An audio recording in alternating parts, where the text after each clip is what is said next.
ಇತ್ತೀಚೆಗೆ ದಿಂಗಾಲೇಶ್ವರ ಸ್ವಾಮೀಜಿ ಧಾರವಾಡದ ಬಿಜೆಪಿ ಅಭ್ಯರ್ಥಿ ಬಗ್ಗೆ ಕೊಟ್ಟಂತಹ ಹೇಳಿಕೆ ವ್ಯಾಪಕ ಚರ್ಚೆ ಆಗ್ತಾ ಇತ್ತು. ಈ ಬೆನ್ನಲ್ಲೇ ಮುರುಘಾ ಮಠ ಇದಕ್ಕೆ ಸ್ಪಷ್ಟನೆಯನ್ನು ಕೊಟ್ಟಿದೆ.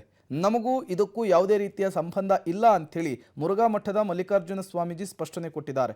ಈ ಕುರಿತು ಪತ್ರಿಕಾ ಪ್ರಕಟಣೆ ಹಾಗೂ ಹೇಳಿಕೆಯನ್ನು ಕೂಡ ಹೊರಡಿಸಿರುವ ಅವರು ನಿನ್ನೆ ಹುಬ್ಬಳ್ಳಿಯಲ್ಲಿ 3000 ಮಠದಲ್ಲಿ ದಿಂಗಾಲೇಶ್ವರ ಸ್ವಾಮೀಜಿಗಳು ಮಠಾಧೀಶರ ಸಭೆ ಅಂಥೇಳಿ ಕರೆದಿದ್ರು.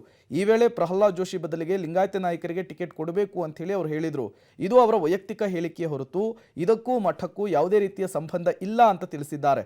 ಧಾರವಾಡದ ಮುರುಘಾ ಮಠ ಅನ್ನದಾಸೋಹ, ಶಿಕ್ಷಣ ದಾಸೋಹ ಹಾಗೂ ಕಾಯಕ ದಾಸೋಹವನ್ನು ಮಾಡ್ತಾ ಬಂದಿರುವಂತಹ ಪ್ರಸಿದ್ಧ ಮಠ.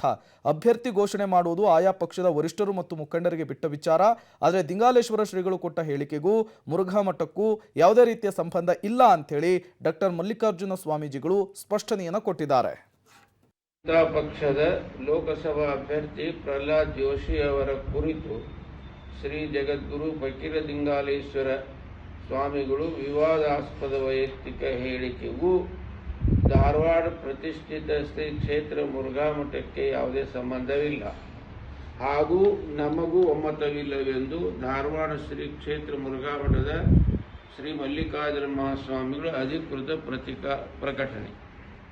ಮಾನ್ಯರೇ, ಪ್ರತಿಷ್ಠಿತ ಶ್ರೀ ಕ್ಷೇತ್ರ ಮುರುಘಾ ಮಠ ಲೋಕ ಕಲ್ಯಾಣಾರ್ಥ ಸ್ಥಾಪನೆಯಾಗಿದ್ದು